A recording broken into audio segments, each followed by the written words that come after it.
Hello and welcome to Just Crazy Things. If you enjoy mind-bending stories and chilling mysteries, make sure to subscribe. And don't forget to tell me where you're watching from. I hope you're ready for today's crazy tale. Eerie Asylum. January 15th, 1996. I've been dreaming about Eerie Asylum again. The dreams start off normal, like a lot of my dreams. It's just random images, things that I've seen, places I've been, scenes from TV shows and the occasional flight over my old hometown. But while I'm flying, staring out across the expanse of houses, schools, shops, and the maze of roads that connect them all, my focus is drawn to the asylum. And then everything takes a turn for the worse. I'm inside the hospital, in the main hallway. The doors are closed behind me and everything's the same as when I visited. The paint's peeling off the walls. There are random pieces of debris scattered about. Pieces of plasterboard from the ceiling and the odd discarded needle or beer bottle. The lights are all on, but most of the light bulbs have either been smashed or just don't work. There's a flickering light bulb up ahead. I can see that there's someone beneath it, but whenever the light flicks on, they vanish. I recognize the silhouette, but I can't place it. Then there's a sound behind me, and when I turn around, dozens of patients have appeared out of nowhere. They look like they never left the hospital when it closed 20 years ago. Their white cotton clothes and straitjackets are stained with dirt and blood. Their bodies are so frail that they look almost inhuman. Their eyes are all fixed on me, glowering and unblinking. They start walking towards me. Slowly, I back away, but they just keep coming, following me. I turn. The person under the light is gone, and I run. I run through the halls, deeper into the maze of hallways and rooms. They're carrying things now. Needles filled with strange colored liquids. Some of them have scalpels, surgical scissors and implements. Some hold IV stands like clubs and swing them at me as I run. They've spread out, and they're closing in. I turn another corner and run through the darkness. Its claws grabbing at me, trying to slow me down, and when I stumble into the light, I'm caught by a familiar figure. Brown eyes and sickly pale skin. It's him, the one that I couldn't say. He grabs me and drags me toward a room. It's stark and white. He holds me down while two others strap me to a table. The others have assembled a tray of IV bags and knives and scissors and needles and probes and clips and surgical masks. They pull on the scrubs without ever breaking eye contact. And before they can set about their gruesome work, I wake up. I wonder if this is a sign that I need to put these ghosts to rest, that I need to see him. Or maybe it's just my guilty mind that conjured up this dream as a way to punish me, or maybe to give me hope of redemption. I'm not sure. But, well, I think that I need to go back to Eerie Asylum. January 17th, 1996. I'm staying in Eerie Hotel. Everything around here is named after the town. Given the choice between staying in a town called Smithville and a town called Eerie, a tourist picked Eerie. Oh, the novelty wore off before it even began when you were born there. But no one recognizes me. I'm happy about that. I don't want anybody connecting me to Amanda Rose. I use the name Anna York because I think that everyone would get a bit suspicious. I still look like I did 20 years ago, just 20 years older, and I'm worried that using my own name might jog people's memories. I don't want to get run out of town before I can get closure. I decided that I wouldn't go up to the asylum today. I asked the owner of the hotel about the asylum. I told her that I was researching it because I hoped to write a fictional horror story set around the hospital's past. She was a little reluctant at first, but upon realizing how if the book became popular, it'd bring more people to the town, she was quick to open up. I've never looked into the history of the asylum much. I was too busy trying to bury those memories deep in my subconscious. But I did find out that Eerie Asylum was commissioned to be built by Edward Eerie, the town's namesake, after his father fell ill. But Edward Eerie used the asylum to conduct experiments of an unethical nature. He used the patients as guinea pigs for his more bizarre and unscientific practices. The hospital continued to dabble with the occult and the paranormal after Eerie went insane and was admitted to his own hospital. But the legacy of Edward Eerie ended when the entire hospital was examined after the death of a seemingly unimportant woman whose daughter married into money and was able to use her newfound power to look into the asylum's sketchy practices. Most of the doctors were sent to prison for murder and gross misconduct.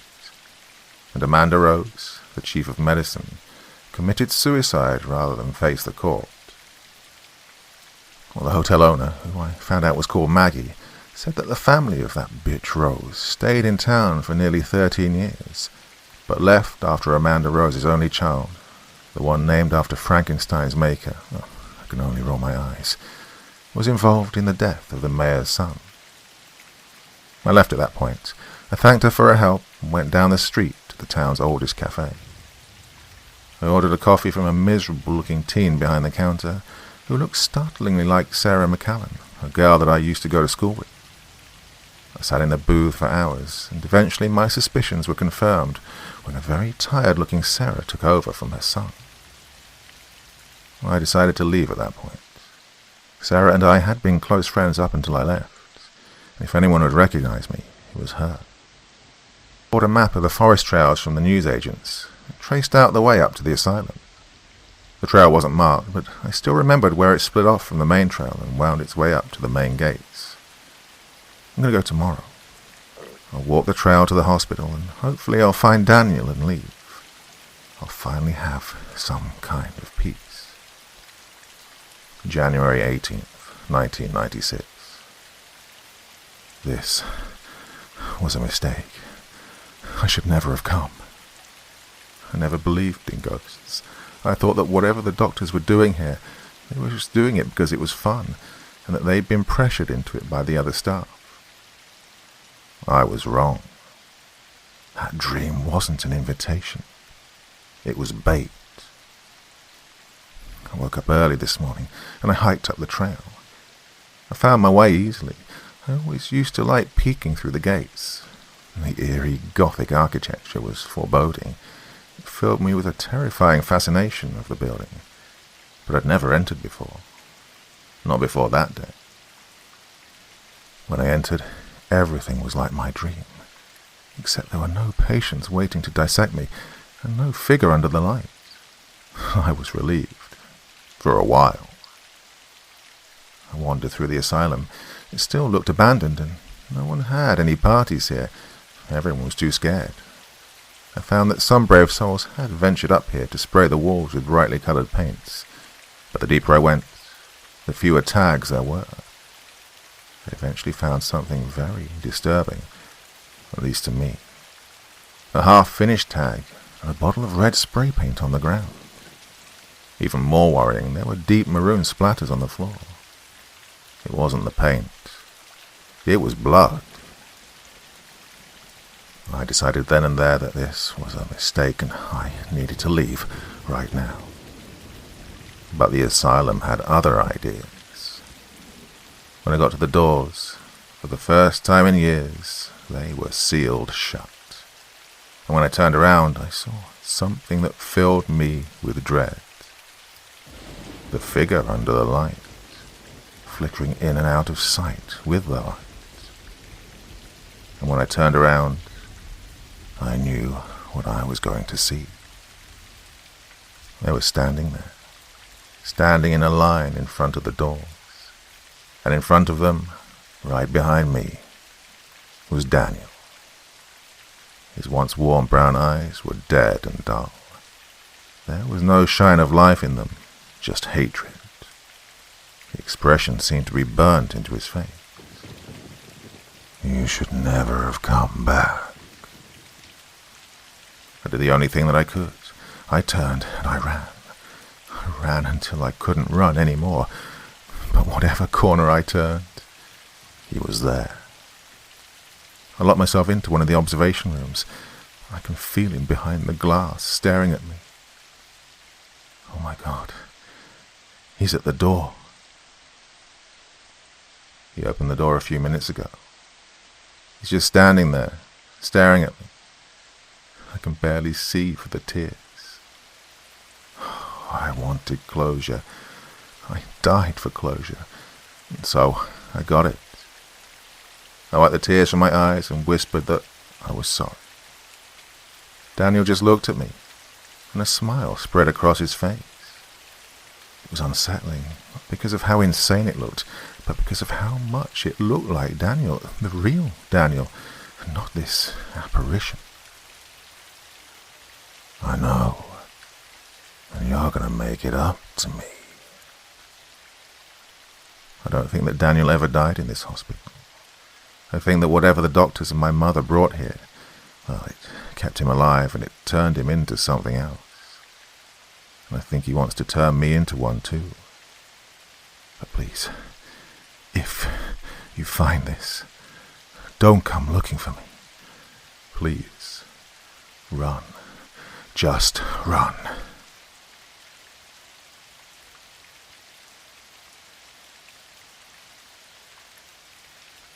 Ginger's Asylum. Think about spiders on their webs. 8 long, thin legs hold on effortlessly to the white strands. They stay so still, they become nearly invisible. Yet you know they're there, waiting for a victim to fall into their bitter trap, only to be devoured from the inside, slowly, mercilessly. That's like Harley. It's what he does to you. My half-brother Jacob and I had always been very close. He and I could talk about anything and everything together. We trusted each other and had the best brother-sister relationship that everyone should be jealous of. He was 2 years older than me. Well, we looked very alike. Solid grey eyes, dark brown hair and fair skin. He was very tall, though. He was the best player on Fexton High's basketball team. He was very passionate about the sport, always was. We had the same mother and lived with her, but I never met my dad. He'd left before I was born, but his dad lived in the next town, Fenton. Jacob would visit him often. He always talked about his dad with a gleam in his eye. It was obvious that Jacob loved his dad immensely. Around August, when I was 15, I noticed drastic changes in Jacob. He was refraining from talking to anybody, even me. Me, his best friend, his own sister. He spent days locked up in his room. I don't even know how he'd get food or go to the bathroom. He was just always in there. In mid-September, my mother called me down to her room. Jacob was still in his room, silent. I made my way down the stairs to her room. She told me to sit at the foot of her bed. And that's when she told me. Jacob's dad passed away. That's why he's been acting this way. I became furious at her for not telling me. After a few minutes of pointless arguing, I walked out of the door, through the living room and out of the house. I made down the sidewalk along the road, the cold air hurting in my lungs. I needed to cool off. About an hour later I returned. I jogged up the stairs and paused by Jacob's room. Hesitantly, I opened the door. It creaked. Everything was dark. I couldn't see. "Jacob," I said quietly. I walked into his room, my hand on the wall, trying to find the light switch. "I'm sorry. Mom just told me." There he was, dead. Hanging inside the closet across the room was his body, his face pale, lips blue. My brother had killed himself. Weeks passed and I was severely depressed and traumatized. I couldn't sleep, I barely ate. Breathing was a burden to me. I was miserable. Without my brother I felt so alone. It was then I realized he wasn't only my best friend, he was my only friend. And now he was gone forever. One night in late October, I'd had enough. I couldn't take the pain anymore. It was all too much for me. I couldn't bear it. Silently, I slipped into the kitchen and grabbed the sharpest steak knife there. I crawled back up to my room and collapsed, crying hysterically. I held onto the blade tightly and pressed it up against my arm. It slit my veins deeply and it hurt. I did the same to my other arm. I fell onto the floor bleeding and drifting off into what I hoped was absolute death. When I woke up, I was in a white room. I smelled stale medicine and heard something beeping. Shit. I was in a hospital. "She's awake," said someone, and I heard a sudden rush of footsteps coming my way. A doctor, 2 nurses, and some man in a black suit stood there. Oh, my mum was nowhere in sight. When I asked about her, the questions went through one ear and out the other. I was sure she'd found me in my room, but where would she have gone? After a series of questions and examinations, the man in the black suit told me that he'd be taking me to a safe place until he was sure I was ready to go home. I was confused until I read the logo on the clipboard he held.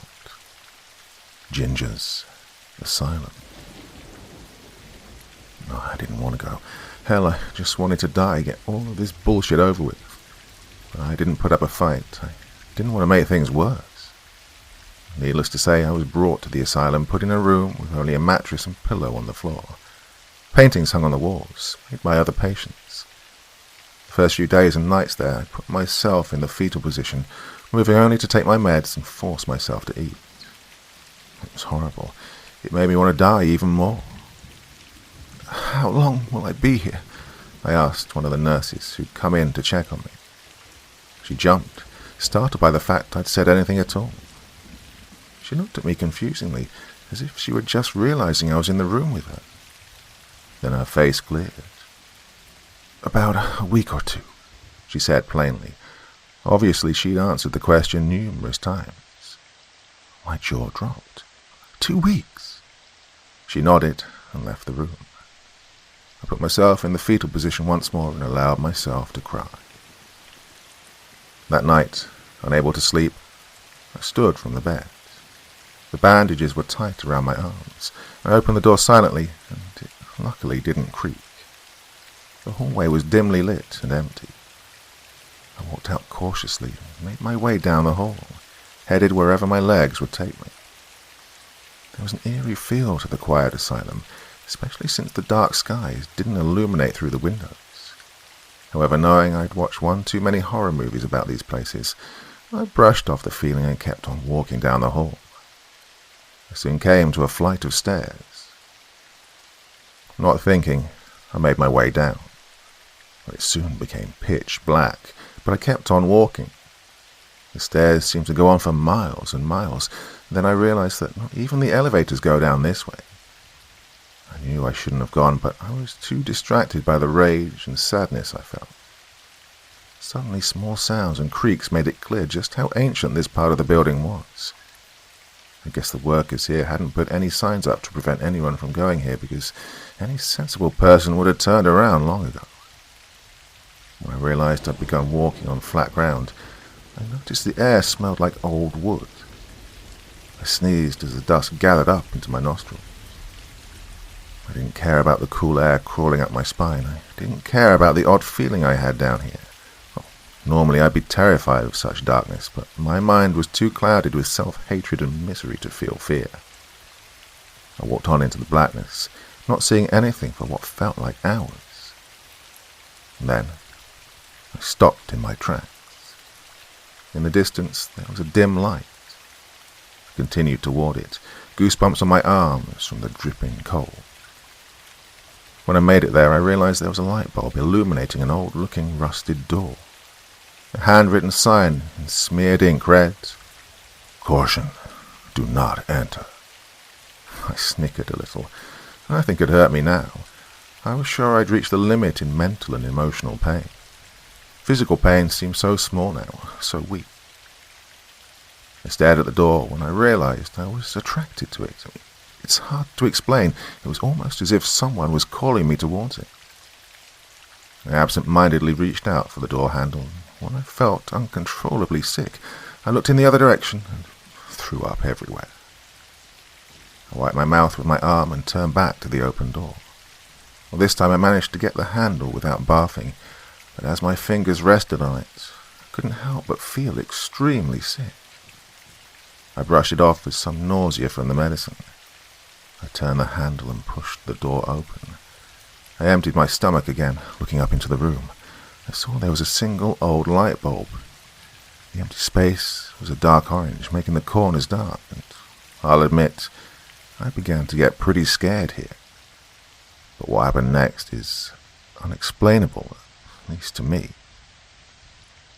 Something behind me shoved me into the room, and the door slammed shut behind me. My heart pounded heavily against my chest as the hot, suffocating air poured into my lungs. I was shaking violently, throwing up everywhere. I think it was the silence afterwards that terrified me. Everything was quiet, still. There was nothing in this room apart from the four walls. But it seemed abnormally quiet. Something wasn't right here at all, especially now that I was locked inside some room in the deepest part of Ginger's asylum. I stood against the door to my knees, staring at the wall as sweat trickled down my face, almost as if I was waiting for the wall to grow arms and slam me into it over and over until my skull was crushed. Suddenly, from the corner of my eye, I saw something move. Instinctively, I turned.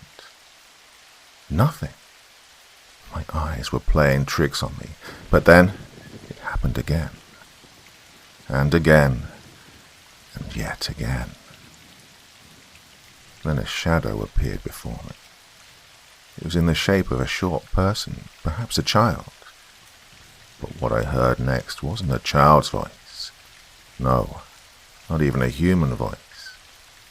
What I heard was enough to send violent chills down my spine, making the fear pump through my veins like venom.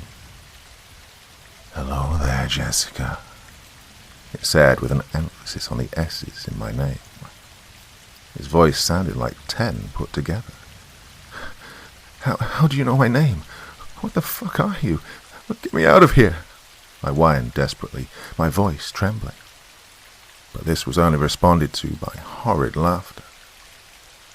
"I'm Harley, silly. I know everyone's name," it said mockingly. The shadow then darted from the center of my room to a dark corner. "You can't leave just yet." I screamed. A lot. I was terrified. "Don't be scared, little Jessica," it said. "Harley doesn't want to hurt you." "What do you want with me, then?" My body was cemented into its spot. I couldn't move. I don't even know how I managed to speak. "Harley wants to be your friend, Jessica. We can be best friends forever."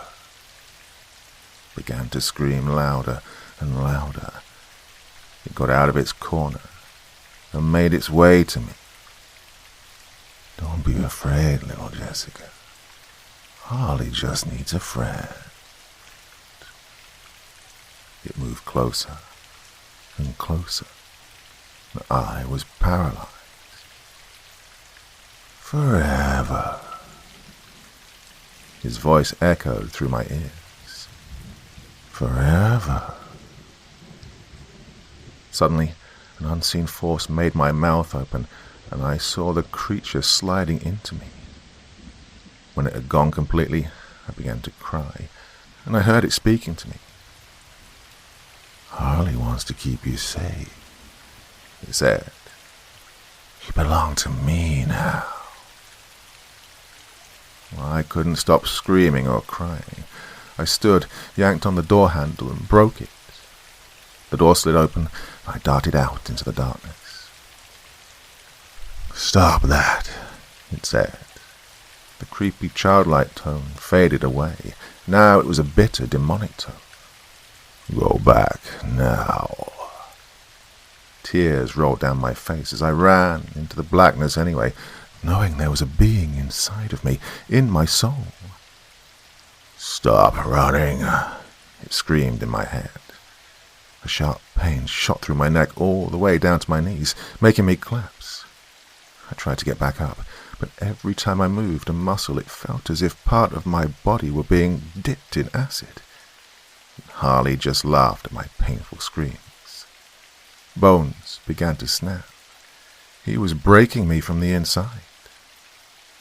I threw up even more. The taste in my mouth was now metallic. Blood. "Stop doing this to me," I cried, but he only laughed more. "You should have listened to Harley," it said, continuing to break me. "So be careful. Always keep the lights on. Never go into abandoned rooms. Don't go exploring at night, and never think, not even for a second, that the shadows you see from the corners of your eyes are just optical tricks. Because Harley is always looking for new friends. But, most importantly, always listen to Harley."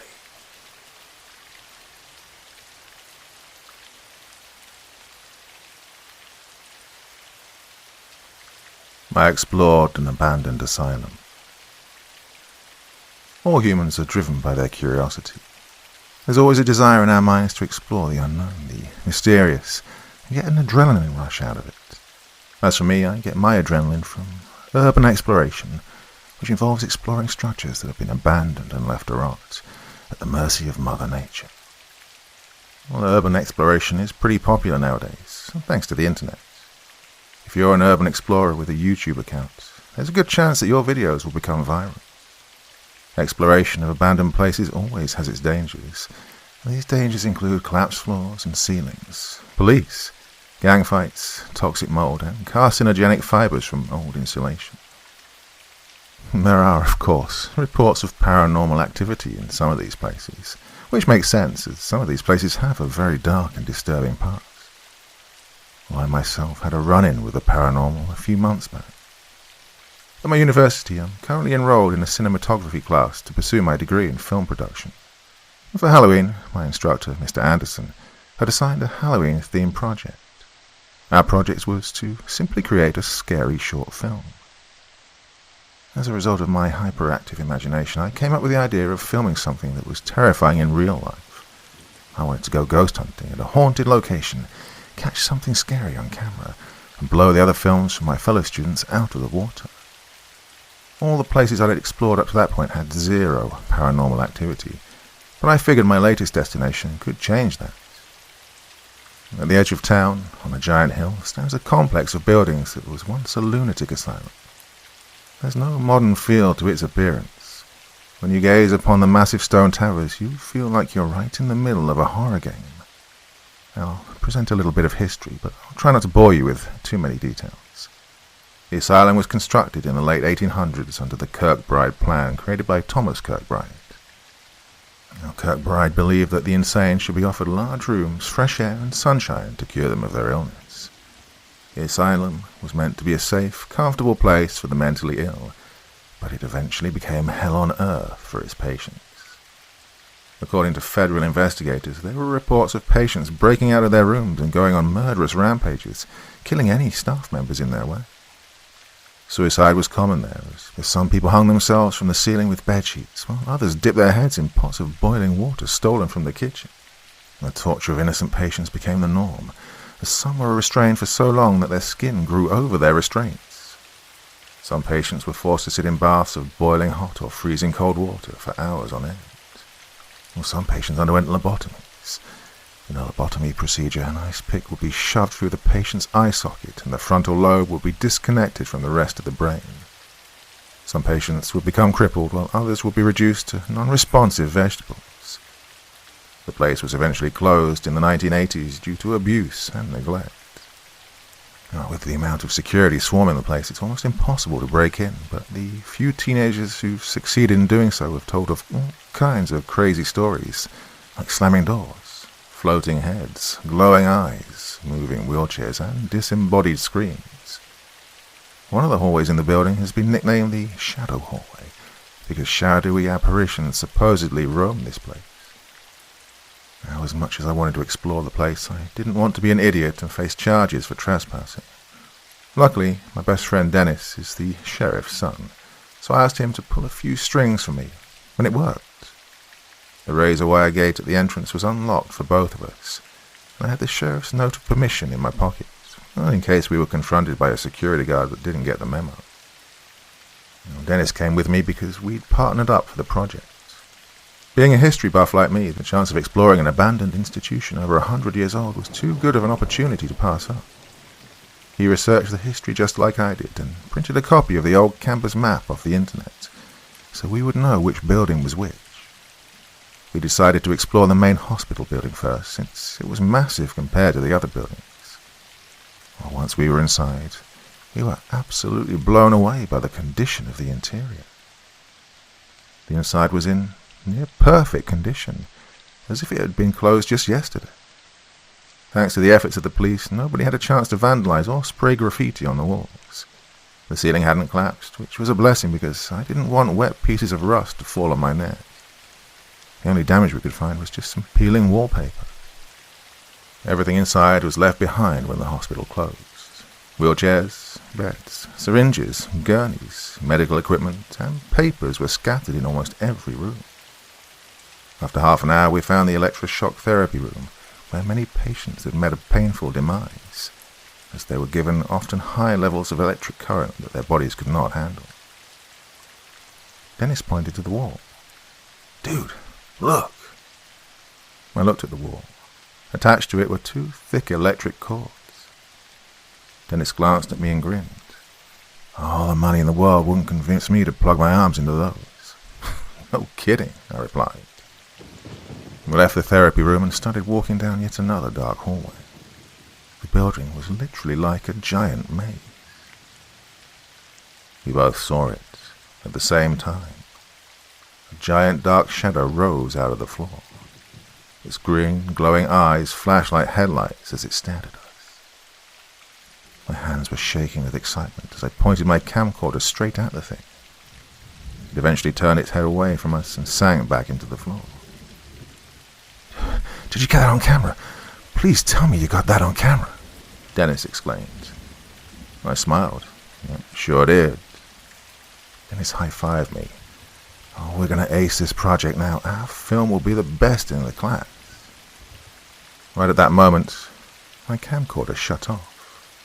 I clicked the on-off switch multiple times with no response. "I can't believe this."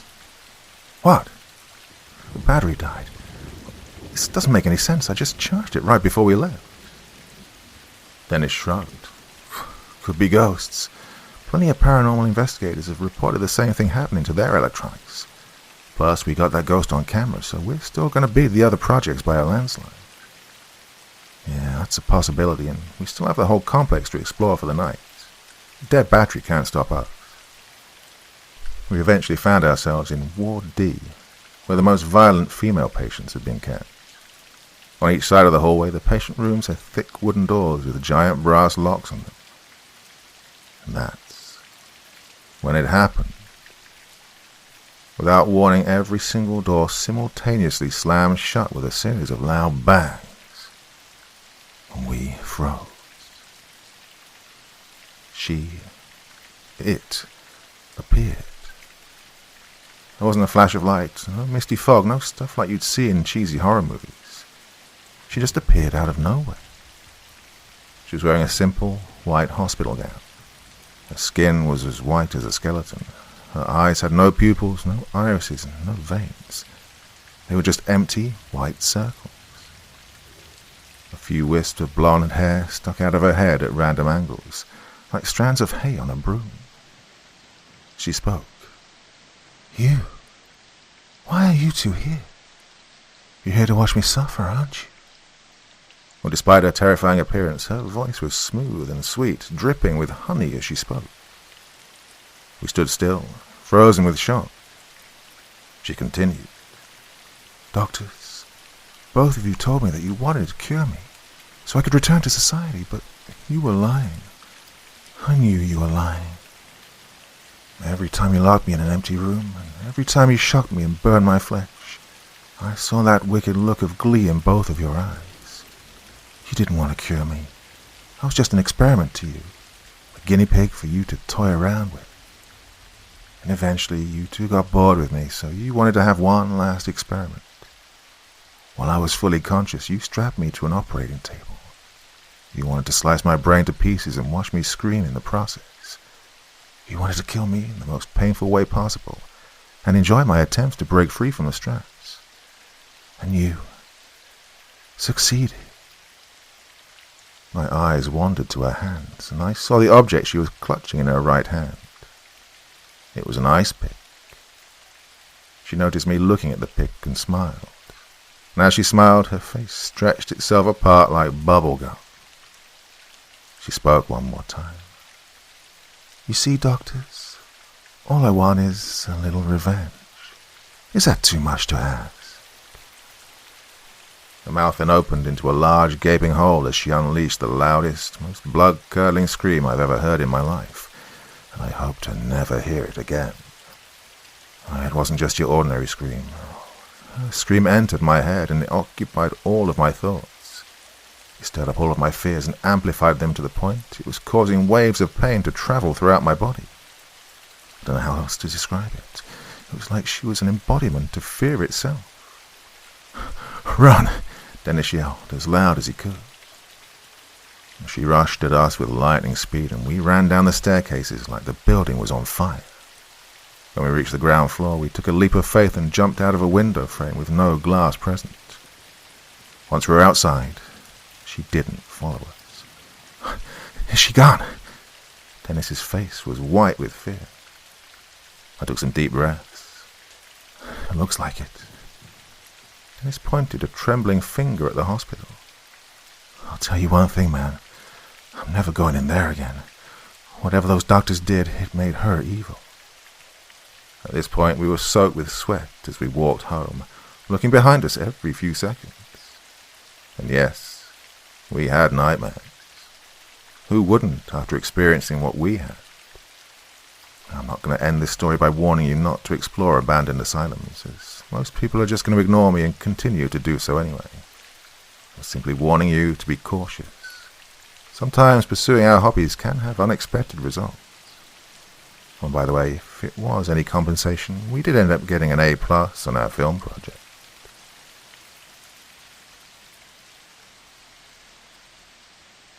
Penhurst Asylum. Kill them. Kill them. Kill them. Over and over again, the voices in my head tell me the exact same thing. I'd hate to admit, but the offer sounds tempting as I look at the other people sitting at the table across from me in the hospital cafeteria. Oh, I believe I forgot to mention that I am in an asylum deep in the back roads of Pennsylvania. I'm sure that you haven't heard the true story of this place, due to the fact that some of the world's worst experiments have been held here, and for the sake of the people, the events that have happened have been mostly covered up. This place is called the Penhurst Asylum. The Penhurst Asylum, as you may know, is recognized today as a haunted tourist attraction. But I remember it as the hellhole that I called home for many years. I leave here for you my journal entries during my time in Penhurst, while under the experimentation of Dr. Heinrich Chakajian. October 1982. I've been transferred to this place from my former prison in Europe. My new home is called Penhurst, and I guess it was an old school or hospital. Honestly, I wonder why the fuck I was transferred here in the first place. Well, I guess I have no right to complain since I'm sentenced for life. It's better than the alternative. Actually, now that I think of it, I'd almost rather be dead. To know that all I have to look forward to is the eventual occurrence of death. The desire to go on slowly fades away as the days drag on. I heard rumors from the other inmates that there's a doctor here who has inmates taken to him and they just, disappear. I can tell you now that I do not wish to meet him, and hopefully I won't. February 1983. Over the past 4 months, the inmates have been disappearing more and more. Even my new friend, Darren. Darren and I met during lunch about 2 months back. He and I hit it off very well. Turns out he also used to live in Pennsylvania, just as I had before we were transferred to Europe to our new prison home. We discussed why we were here in the first place. I was sentenced for murder of a family of 6.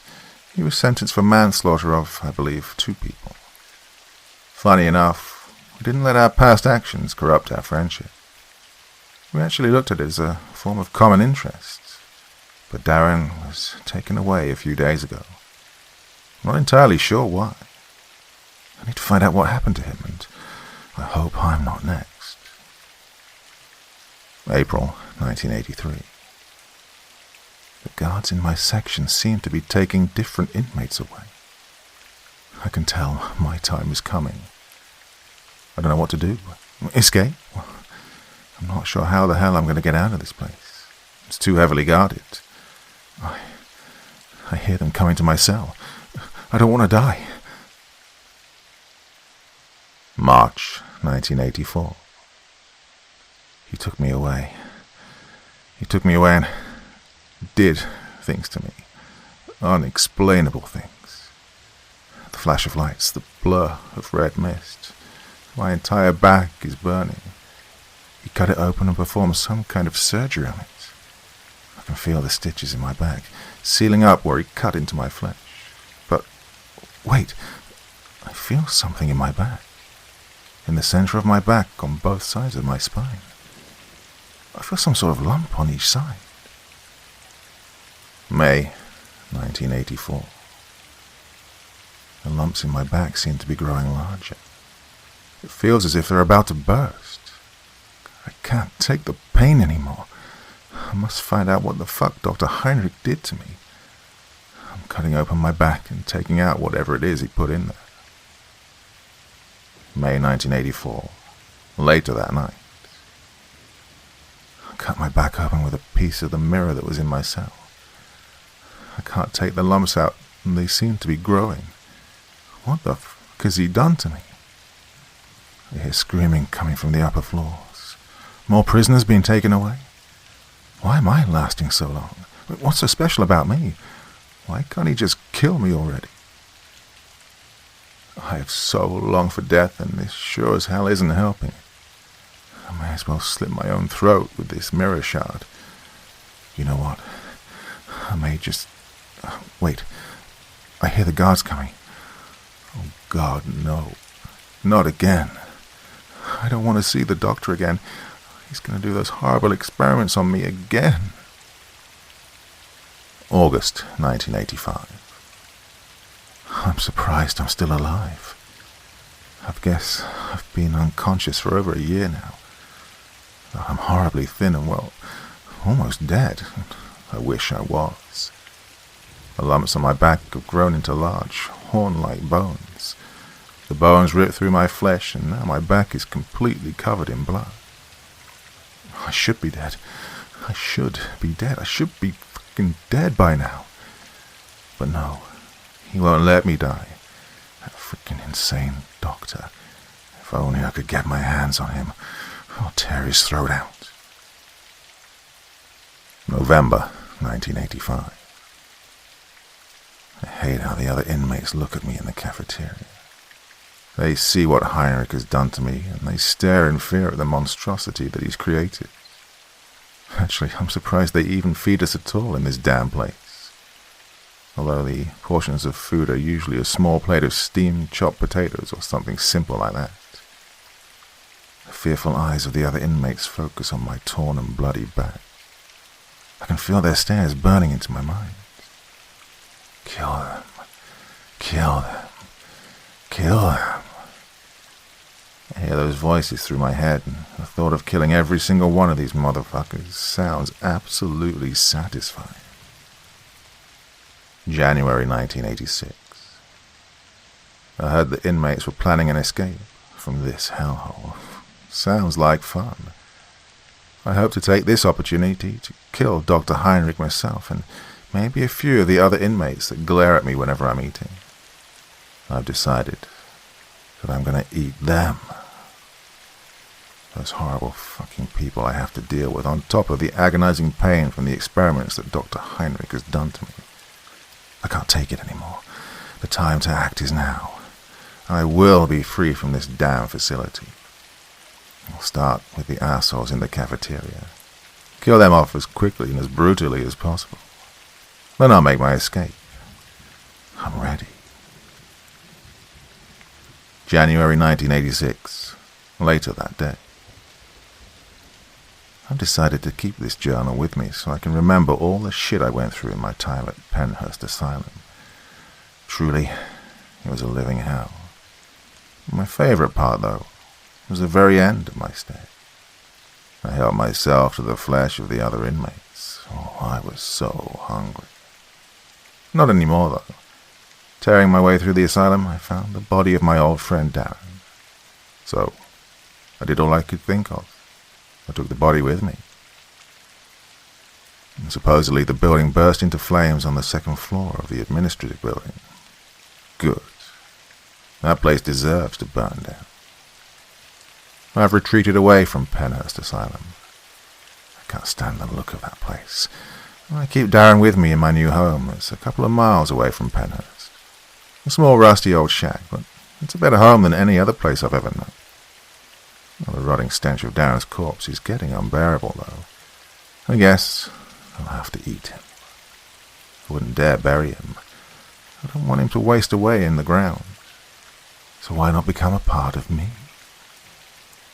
Well, lately I've been so hungry. No more bodies to feed on. Normal food just isn't the same now that I've tasted human flesh. I must feed. Soon. There's a small town nearby. The young ones look so delicious. Such new and soft skin. It'll be wonderful. I'm sure the adults wouldn't mind if I just took one, or a few.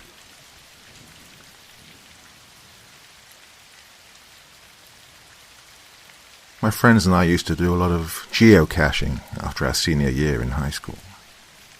For those who don't know what geocaching is, it's essentially a worldwide scavenger hunt. People will select sites and conceal a geocache somewhere unobtrusive, then post GPS coordinates on geocaching websites where other searchers can download the coords and locate the cache. Usually, people who've found the object, often it's a chest or something hollow, will leave a note or small personal memento for future searchers to find and appreciate. There are several types of geocaches, and most of them are thematic in nature, such as scenic destinations, romantic sites, hard-to-reach areas, and so on. This story begins when my friends and I decided to try a series of purportedly haunted locales within about an hour's drive of our hometown. It began innocently enough. Most of the sites had spooky backstories that were, of course, entirely fabricated. So we had a great time scaring the piss out of each other and generally creeping ourselves out. We'd begun searching after the sun had set to enhance the creep factor, but by around midnight, most of our large group had dwindled off and gone their separate ways. When we reached our last coord, it was just myself, Rebecca, Kevin, and Evan left, and we were determined to knock it off our list. Rebecca was our guide for the night, in charge of putting in the coordinates and reading us the backstory behind each site. So, while I drove, she began reading about the last one out loud to the rest of us. Now, I'm paraphrasing here, but it was something along the lines of this. Henkel Asylum, constructed in the early 1900s. The James Henkel Asylum was built to house a burgeoning population of the criminally insane. Men who had committed vile crimes, rape, murder, torture, without signs of remorse, were deemed mentally unstable and sent to this facility for further study and rehabilitation. Once committed, very few criminals were ever released back into society, and those that were usually had been given frontal lobotomies, a popular experimental procedure at the time, or electroshock therapy, both of which rendered the patient nearly brain dead, capable of performing only rudimentary tasks. Stories. Contemporary visitors to the asylum report hearing banging noises, cell doors opening and closing, and hearing cackling laughter that is abruptly cut short. Well, it was pretty standard fare compared to the rest of the sites we'd visited that night, and we naturally had a good time psyching each other out for the next 15 minutes while I drove us to the asylum. We'd all heard about it. It was in our local area, after all, and we knew it had been condemned and abandoned since as long as any of us could remember. So we'd figured it'd be a great place to run around and be reckless teenagers, without the risk of getting yelled at by the cops. When we finally arrived, it looked like something straight out of one of those cheesy B-movies they show on Sci-Fi. Chain-link fence with barbed wire around the perimeter. 2 guard towers flanking the main gate, which was, of course, chained and locked shut with a big "No Trespassing" sign hanging from it. The asylum itself was decrepit, looking like it hadn't been touched for decades, which was surprising, since we grew up in a pretty nice area, where the municipal lawmakers tried to keep everything looking spiffy for the tourists.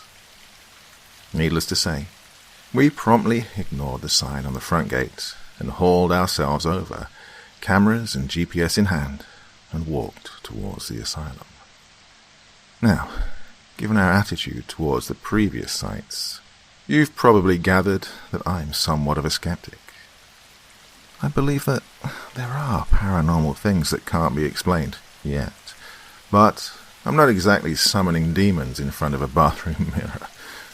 So, when we opened the main door to the asylum, conveniently unlocked, I dismissed the cold burst of wind as just stale, pent-up air rushing out after being trapped inside for so long.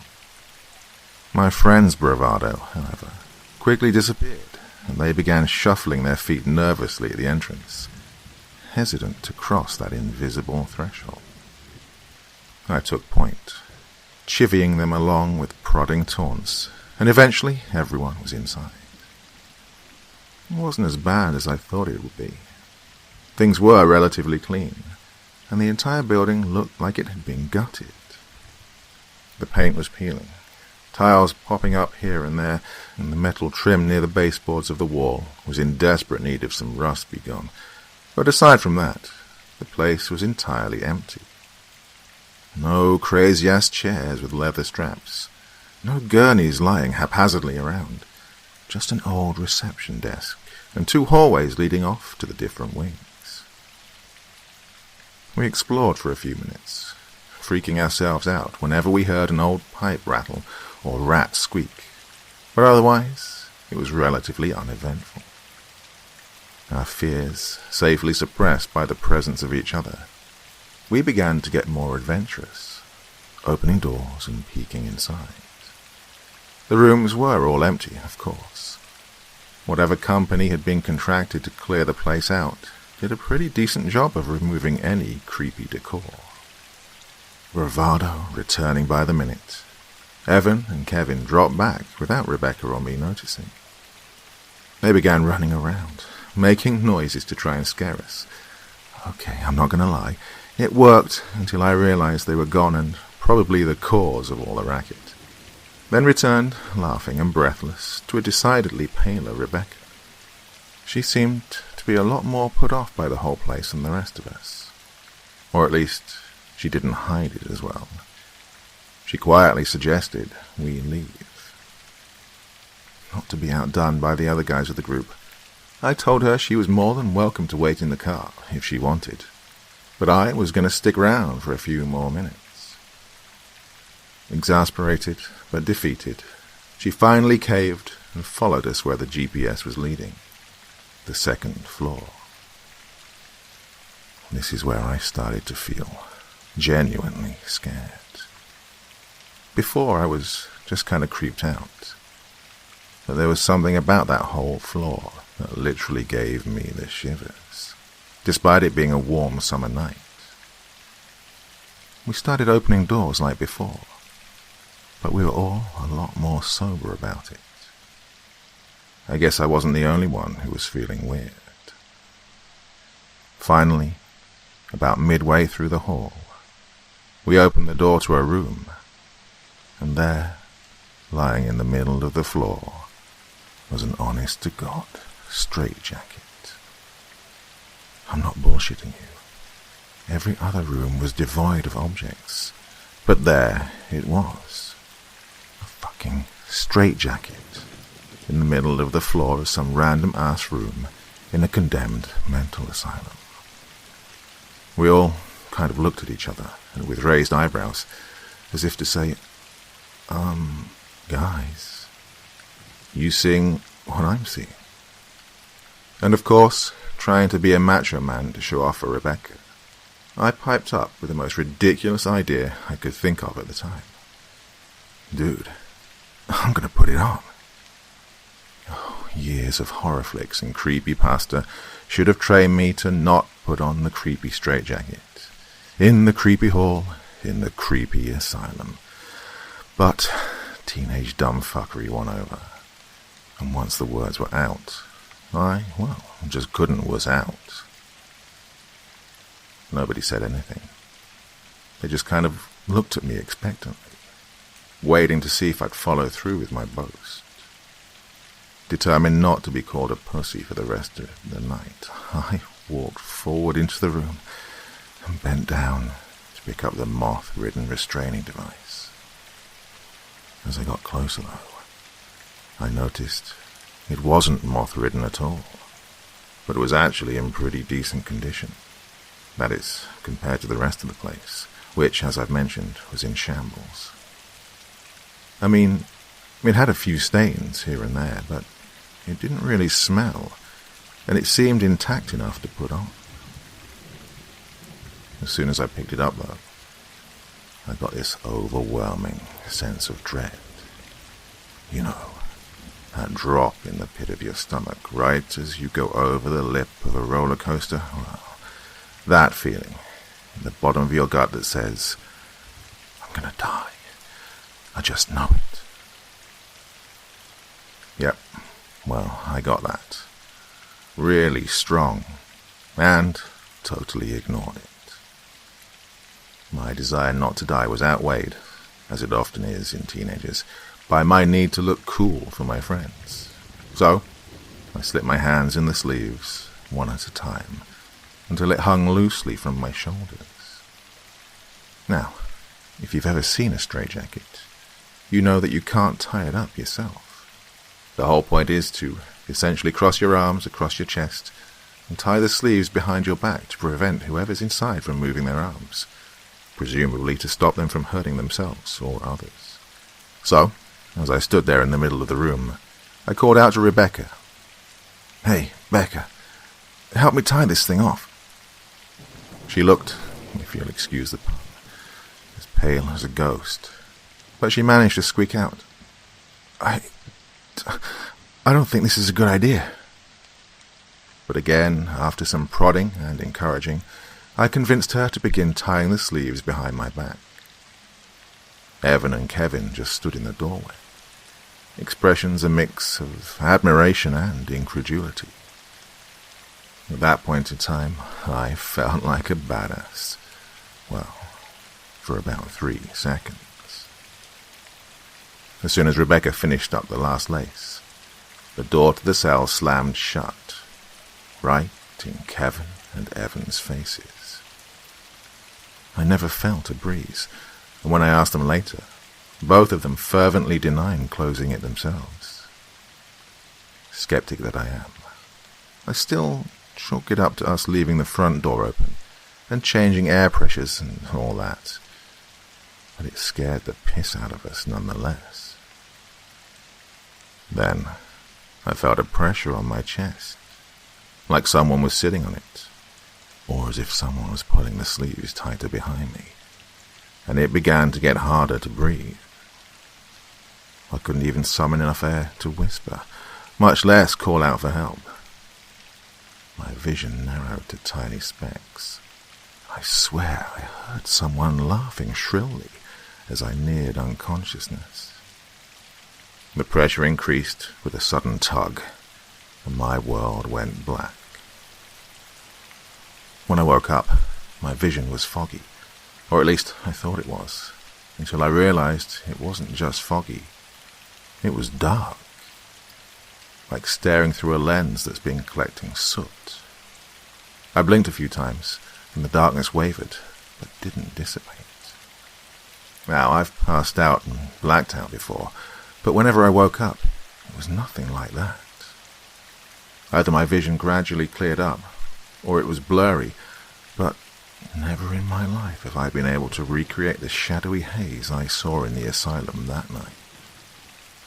Then, from the murky depths, 2 small pinpoints of light appeared a few inches in front of my face, glaring a lurid red, and a dim echo of the laughter I heard before surrounded me. As soon as they appeared, however, they were replaced by 2 brilliant shafts of incandescence, Evan and Kevin, shining flashlights down on my face. The last thing I remember hearing before I lost consciousness was Rebecca's scream and the door banging open, which probably explains why those 2 were standing over me with flashlights in hand. I gradually became aware of a dull murmur that I recognized as Rebecca asking me, "Please, wake up. Please, please, please, wake up," as she shook me. She just kept saying it over and over again, kept sobbing and shaking me. When my vision cleared enough, I glanced over and saw that her eyes were completely red, like she'd been crying for a while. Trying to muster some shred of manliness, I found myself speaking in a surprisingly calm voice, given how I was actually feeling. I remember distinctly what I said, word for word. "Get those freaking flashlights out of my face, you douchebags." Expecting a laugh, or at least some reciprocal insults, I was kind of shocked when they just looked at each other quizzically, seemingly surprised. You're okay?" Evan asked, incredulously. "Yeah, why the hell wouldn't I be? Becca just tied the things too tight. I couldn't breathe, so I passed out. How long was I out for anyway?" I inquired. Apparently, it had been long enough for them to untie the straitjacket, allowing me to rub a hand across my face. Another shared look of disbelief. "Dude," Kevin began slowly, "you've been out for like 15 minutes. We were about to call 911. We kept shaking you. Evan even tried pinching you so hard he drew blood, but you wouldn't wake up." I felt a cold chill run down my spine, and the straitjacket, hanging limply from my shoulders, suddenly began to feel a bit tighter. Hastening to pull it off, I tried not to look panicked as I threw it to a corner of the room. Rebecca just sat there, still shaking and crying a little bit, and in spite of the ordeal I'd just gone through, I had enough sense to go over and try to comfort her. We left that room without a word, geocache be damned, and walked back to the car in complete silence, broken only by the occasional sniffle from Rebecca.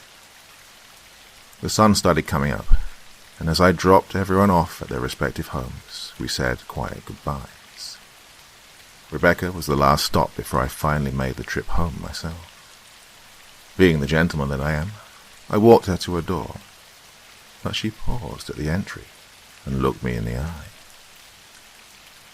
In the grey light of dawn, I could see her eyes were still reddened from all the crying. She was very quiet, and she said, "I have to ask you something." "Yeah, sure. What is it?"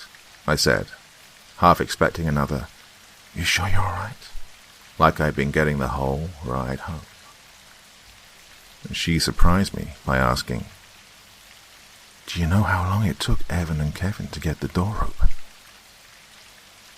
Her eyes held a look that I could never forget. It was raw fear. Something happened in that fraction of time between me blacking out and them getting in there that had absolutely terrified her. And seeing that look, I realized I was blacked out for 15 minutes. How long was she alone in that room? No, I replied slowly. How long? 5 minutes. They said it took 5 minutes for them to open that stupid door. I was in there, and I saw you, and I saw... She broke off, another sob stopping her mid-sentence. At that point, I didn't want to know. I still don't want to know. I gripped her by her shoulders and said firmly, Rebecca, it doesn't matter. No matter what you saw, I'm here. You're here. We're both safe. It doesn't matter. Nothing bad will happen, I promise. She just nodded numbly, opened her door, and walked inside her house. The next time I saw her, she was back to her usual self. But whenever I bring up that night to her, she freezes up and turns to stone, refusing to discuss it. I stand by what I said before. I don't know what happened in that room, and I don't ever want to know. But I still have nightmares about those two glowing red lights in the darkness. And sometimes, as I lapse into sleep, I hear faint echoes of shrill laughter following me down into the depths of unconsciousness.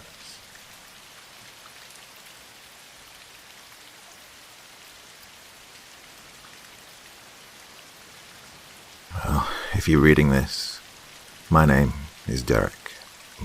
That's all I want to say. I'm a dangerous man. Someone you wouldn't like to be around. Whenever I'm around people, I have this urge to start a confrontation. I'm an aggressive type. And let's say I found my spot in an asylum for 30 years, or wouldn't have been in for that time. I strangled a man to death in a bar, broke someone's face with a wine bottle, killed someone with a knife. And then things started escalating from there. I was arrested, and I was being put away for what would have been a long time. And then I put myself into even bigger trouble as I tried to assault the officers that were apprehending me. Broke an officer's nose as I headbutted him as hard as I could. Then tried to shove the other one off of me. I grabbed one of the guns, shot the guy with a busted nose in the chest 2 times. The officer behind me shot me with a taser. As I collapsed to the ground, convulsing and thrown into the car as the officer started speaking into his comms, rubbing his eyes, distressed. He shakes his head and gets into the car, waiting until someone came by to retrieve the officer and escort me to the precinct. Weeks later, I ended up in an asylum where I'd spent the better part of 10 years in prison with other unstable cellmates. Some aggressive like me, and some just too psycho. I heard these stories about asylums. I always thought it was a joke. Oh, creepy atmosphere, weird shit going down, and a breed of people that you wouldn't believe. I've seen crazy people here, dressed in straitjackets and screaming in some weird language. I wasn't scared of them. I would have liked to shut them up, so I wouldn't have to hear them every day and night. Well, I haven't seen some of this weird shit yet. Well, not that any of it would bother me anyway. I have a strong stomach. Most of that came from being aggressive over the years. Grew up with parents that didn't care much about me at all. Didn't care that I'd have a bad day at school as some kid or bullies beat me up. And if I did try to get their attention, they'd threaten me. So I had to learn to stop being so scared, so helpless. And I guess that ended up biting me later on.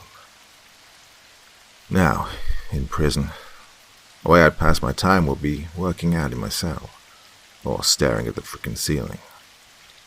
I wasn't allowed out of my cell, I was deemed too dangerous. I figured it was better that way. At least I had that. It went on like this for a long time. But then one prisoner checked in that actually made me wonder what he'd done to get into this asylum. He was quiet, calm, and he was never let out of his cell. He was a weird man, I'll tell you that. One of the prisoners across my cell, well, next to it, had cut himself with a knife in the gut and died on the spot. This new prisoner, I'll call him Steve, took his place. I'd see him every day, hunched over, his hands together, just staring at the floor. He only moves when it's time to eat. I don't notice him sleeping either. Well, from what I could tell. He just sits there, motionless. It weirded me out a bit. There was something different about him. One day I decided to shout at him through my cell, asking what he's in for. He just looks at me, blankly. His eyes were a little odd. They never blinked. And they looked like they've seen some shit. He shakes his head, no, and then just stares at the floor again. What the hell did that mean? I decided to ask again, more demanding now. He didn't move this time. Well, over time I tried to ignore him, but he was just so out of place. He never threatened anyone, and he never spoke. What the hell did this guy do? I shook my head and just tried to focus on push-ups. As the days went on, Steve just sat there, looking at the ground like a freaking psycho. Someone tries to talk to him, like I did, and he didn't respond. And this led to more people talking. And then he put his hands to his lips, shushing everyone as he spoke finally. But we still didn't know what the hell was going on. He muttered something weird, something none of us understood. One of them shouted back, "What does he mean?" Then he just proceeded his daily routine. The prisoner who shouted had finally had enough and banged on the bars as he shouted at him, asking what his deal is and why he's in here, why he never answers back, why he's looking at the ground like some sicko. Steve must have been pissed, since he then directed his gaze towards the prisoner and has never turned away since then. He was starting to freak some of us out, and one day during mealtime, this other prisoner started coughing. It sounded like it was serious, and then I saw blood outside his cell, and then some more. The guards dropped the tray and opened the cell, trying to tend to the prisoner. Steve then directed his gaze back to the ground, unfazed by what had just unfolded. Well, he was dragged out of his cell, coughing up more blood. He was taken to the infirmary, and we didn't hear back from him for hours. A lot of us took a bet that he probably died in there. What the hell had Steve done? I tried not to look at him from there on out. But now, every night, he whispers to himself. He never speaks during the day. It's honestly freakier that he talks now. Another prisoner was dragged out of his cell, coughing up blood like the first one did. But this time, his limbs started to contort beyond their limits, and he died right there. Steve never acknowledged any of this. Gee, this guy is a psycho. Starting to see why he might have been put in here. It's like these people are possessed or some shit. Granted, I never liked anyone here, but this is getting too weird for my tastes. I've always enjoyed breaking bones, honestly. There's nothing quite like someone throwing their arms back and bones popping out. Yeah, I've broken bones, but I've never seen anything like this before. The guards are doing rounds around our cells, concerned about what's going on here. They speak into their comms every couple minutes, reporting their findings. Nothing out of place so far. One of the prisoners speaks up and tells the guards, That SOB is crazy. God, get us out of here. Guards don't acknowledge him. Moments later, another prisoner mentions the crazy prisoner. Then another one speaks up. The two guards look at each other, whispering. They've seen the prisoners and how on edge they are. And then something none of us could explain happens. Something grabs one of the guards from behind and starts to suffocate him. The guard grabs his throat as he starts to lose oxygen, his eyes turning black, his arms contorting. He dies on the spot, and the other guard calls it in. But immediately after, the dead guard's tongue lashes out and grabs the other one by the throat, thrashing him around. Everyone backs up in their cells, including me now. Everyone is shouting in horror. The dead guard's limbs snap back in place, and it's like something is controlling him. He stands to his feet with his crooked legs, and then we hear a loud snap as the other guard is slammed onto the ground. The guard's tongue had snapped the other one's neck, and then broken his spine. Well, probably broke more than that. The possessed guard's tongue continues to hang out, long enough to touch the ground, tainted with dried bloodstains and vomit. The guard looks at a random prisoner and rips off the bars from the prison cell with his tongue and proceeded to do the most terrible thing. The guard's tongue goes through the prisoner's ear, extends through the other end, goes into one of his nostrils, and rips out his eye sockets as his head falls in a disgusting mess. The screams would have kept me warm at night if I hadn't looked at what had just happened. God, this must be what hell is like. Right then, I begin to have second thoughts about my life choices, about the things I've done to get myself here, about how I could be next. Now, don't take this as me wussing out. Take it as a wake-up call, or a death wish. Now look at Steve, and that sick bastard is just rocking back and forth, smiling. I hope he's happy.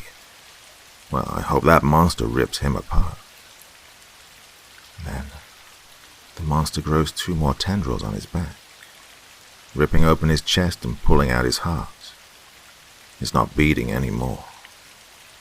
The blood and guts spill over the floor as the guard begins to scream an unhuman cry. I don't know if it was happy, sad or angry, but I'll be damned if it wasn't hurt in the slightest. Maybe this is my damnation after all I've done. The guard starts to transform as his face begins to give way, his mouth taking place on his face with hundreds of teeth, blood spilling out through him. His eye sockets rolling around on the floor, turning into a black blob and just sticking to the ground. This is beyond insane. The creature's arms turn into pinchers with spikes, sticking out around his appendages. They look like bones. It can't be, but everything just seems so bizarre now. This has to be a nightmare or some shit. Something Steve did. This can't be real.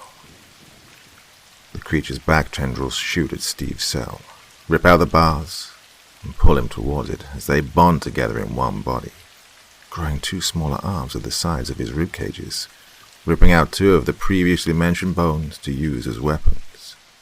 Then the creature looks at me, growling menacingly. I suppose this is it. I suppose this is how I die. There's no way I can fight that thing. Maybe I deserve this, but at least I'll try to take it like a man. But then guards come, and are frozen in fear as they see this abomination down the hallway. It turns its head backwards and sees them, laughing grimly. A guard opens the cells on this floor and tells everyone to run as fast as they can. None of us protested, and we all ran like hell. But I decided to look back. The guards start firing, but it doesn't seem to be doing anything.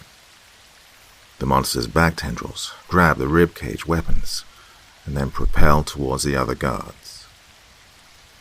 I decided I wasn't going to look back anymore, But then I saw some prisoners getting grabbed by their ankles, falling flat on their faces and screaming on their way back to the creature. I didn't want to look back. I just kept running. Oh, I couldn't shake the sound of bones cracking, the sound of silent screams, only for something else to take its place. Jeez, they're all being transformed. I just want to get out of here. I kick on the door to get out, but it requires a key. Oh, damn, I think to myself. I kick the door in frustration and decide to beat on it until something happens. There wasn't much else I could do. And then someone with an exposed ribcage comes up against the door, banging on it, trying to get to me. It's gonna give soon. I look back and see dismembered bodies littered across the hallway. Oh, what a terrifying sight. The monster has grown in size. Heads from the prisoners seemingly a part of the abomination now, but still screaming. Their screams are that of terrible pain and fear. Their eyes pulled open by the tendrils, watching terror unfold. Tears falling down their eyes, blood on the body where their heads lie, arms sticking out of the morbid figure. And the figure has developed a sort of spider-like lower body, quickly coming my way. I look back, and the monster busts down the door, still trying to get me through the glass. But as soon as it breaks through the glass, I finally manage to push the door aside and try to keep running. The impact of the door and being slammed against the hard floor hurts like hell, but whatever it takes, I have to keep running. My heart is pounding in my chest. My head's racing with thoughts about what could come if I get caught by that thing. My adrenaline is at an insane high, and it only gets worse as I see more dismembered bodies and monsters wandering the asylum, butchering so many people. Run, I think to myself every time I see a body, or one cut in pieces still crawling. Don't stop until you exit the asylum. But shortly after, I get pinned down by a monster. It tries to bite my head off, but I grab a nearby chunk of rock that was broken off from a wall and swing it at the creature. It barely does anything against it. The creature then thrusts a blade into my abdomen, making me scream. I then feel something crawling inside, and I try to hit the abomination in an exposed part of its body, the side of its head. I hit it as hard as I can, digging my thumb into its eye. The monster screams as its head bobs and weaves, trying to shake me off. It then thrusts the blade in my stomach even deeper in anger, and I can't let go. I dig my thumb into his other eye, and if I had a third thumb, well, I would shove that into an eye too. Resting in his mouth with a razor-sharp tongue coming out of the center. I try to dig my thumbs in deeper, into the eye sockets, tightening my grip around his head. Then I hear a loud, booming, bone-chilling scream behind me. And I look up to see the beast with a dozen heads has increased in size yet again. A gluttonous spider demon making its way towards me, with multiple screams all in unison. I turn back to the monster on top of me, as a tendril emerges from its back and tries to gouge out my eye. I can see it's in a lot of pain. Finally, it collapses on top of me, and I try to shove it off. I can barely stand up, but I have to. I feel something crawling inside my intestines, and it rushes towards my brain. I can feel it digging into my brain, and then I don't remember much else afterwards. It's like I blacked out or something. I find myself in the middle of an empty road. Bodies everywhere. Or, should I say, limbs are scattered around the pavement. Chaos everywhere. Maybe that thing took over me and I just ran away. But, screw it, I'm just glad I got out. I don't know where I am, or what I am now. Maybe I'm some possessed monster. How much of this did I cause? Well, that I don't want to know. I'm writing this down so someone can read this and maybe, I don't know, maybe explain this better than me. I'm spending my days now in an abandoned house somewhere, by myself. I don't know how many days have passed. I don't care. I just want to be alone. To contemplate what happened in that freaking asylum. I wonder how things have changed.